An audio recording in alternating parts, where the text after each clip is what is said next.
Voyons comment définir ensemble les bonnes pratiques nécessaires pour répondre aux intentions de changement.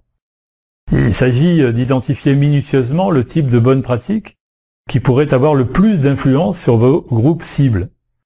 À ce stade du processus de planification, vous avez défini la vision, la mission, vos groupes cibles et la façon dont vous voulez que ces groupes cibles changent. Il est maintenant temps de commencer à identifier le type de bonnes pratiques que vous devez recueillir en tant qu'élément de preuve pour influencer vos groupes cibles. Alors qu'est-ce que finalement une bonne pratique ?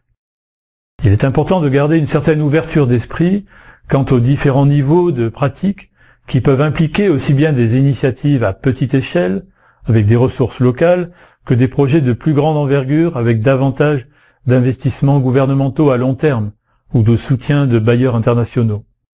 Les pratiques peuvent être mises en œuvre par différentes entités, communautés, individus, prestataires de services, gouvernements, organisations de la société civile et agences de développement. Les pratiques peuvent être liées à des services, des projets, des initiatives, des innovations, des changements dans les pratiques communautaires et des initiatives de réforme au niveau politique. D'ordinaire, une bonne pratique n'englobe pas et ne décrit pas l'ensemble d'un projet, d'une politique ou d'un service, mais se concentre plutôt sur un aspect spécifique.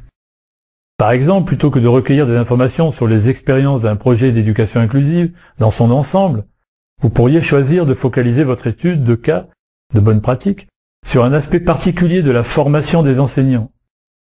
Un autre exemple pourrait consister à étudier une politique nationale de réforme sociale extrêmement positive, où vous décidez de vous focaliser non pas sur la politique elle-même, mais sur l'approche participative et inclusive du handicap adoptée pour élaborer la politique en question.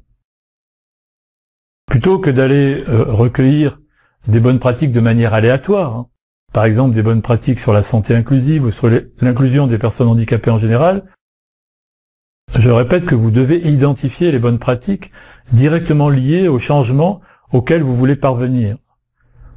Par exemple, à nouveau, si votre objectif est d'inciter un hôpital en particulier à être plus inclusif envers les femmes handicapées, vous pouvez faire état d'exemples de bonnes pratiques mises en œuvre par d'autres hôpitaux ou prestataires de services de santé qui ont déjà atteint cet objectif.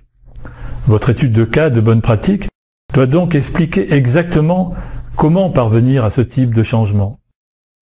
Pour mettre en œuvre cette étape, revenez aux intentions de changement que vous avez rédigées pour chaque cible, puis essayez d'identifier le type de bonne pratique qui pourrait fournir les éléments de preuve nécessaires pour amener au changement que vous avez identifié.